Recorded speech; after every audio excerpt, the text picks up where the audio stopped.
カトリックの結婚観について。イントロダクション。カトリック教会における結婚観は、その得意な視点から多くの人々にとって、興味深いトピックであります。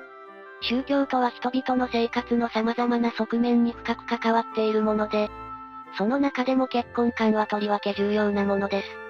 今回は、ズンダモンと四国メタンが、対話形式でこのトピックを解説します。カトリック教会の結婚観は、社会的な制度や個人間の契約を超えて、神との深い関係性を持つ神聖な儀式とされています。結婚の神聖さ。カトリック教会では結婚ってどんな風に見られてるのだ？カトリック教会では結婚は神聖な契約とされているの。それは男性と女性が一緒に生涯を共有して、互いを支え合うものとされているの。それから、この契約は神との契約でもあって、夫婦間の愛は神の愛の具現化とも言われているの。つまり、結婚はただの社会的な制度や個人間の契約じゃなくて、神との深い関係性を持つ神聖な儀式なの。この観念は、結婚が単なる地上の契約じゃなくて、神聖な存在との深い絆を営む行為であるという、カトリック教会の信念を強く反映しているのよ。結婚の目的。結婚の目的って何なのだ？カトリック教会では、結婚の目的は主に2つあるの。第一に夫婦の間の愛と結びつきを深めること。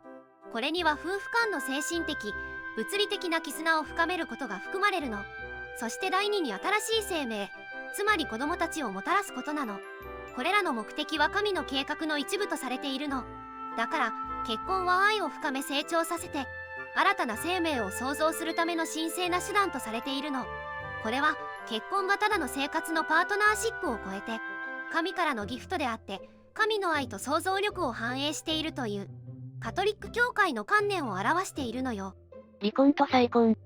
カトリック教会では離婚と再婚ってどんな風に考えてるのだ？カトリック教会では結婚は永遠の契約で、原則として離婚は認められていないの。再婚も離婚したパートナーが生きている限り許されないの。ただし、特別な事情がある場合、教会は婚姻の無効宣言を出すことがあるの。これは婚姻が初めから無効であったと宣言するもので、これが出されると再婚が可能になるの。つまり、カトリック教会では、結婚は一度だけで永遠のものとされていて、その規定はとても厳格なの。この規定は、結婚が神聖な契約とされていて、その契約を尊重し保護するために存在するという、教会の信念を示しているのよ。まとめ。宗教は人々の生活の様々な側面に深く関わっており、結婚観もその一部です。カトリック教会では結婚は神聖な契約とされ、夫婦間の愛深め、新しい生命をもたらすことがその目的とされています。また、離婚と再婚についても厳しい規定がありますが、特別な事情がある場合には例外も認められています。今日の動画はここまで。最後まで見てくれてありがとうございました。このチャンネルでは、宗教にまつわる情報を5分以内の短くまとめた動画を毎日投稿中。世界の宗教に興味があるなら、チャンネル登録や他の動画も見てみてね。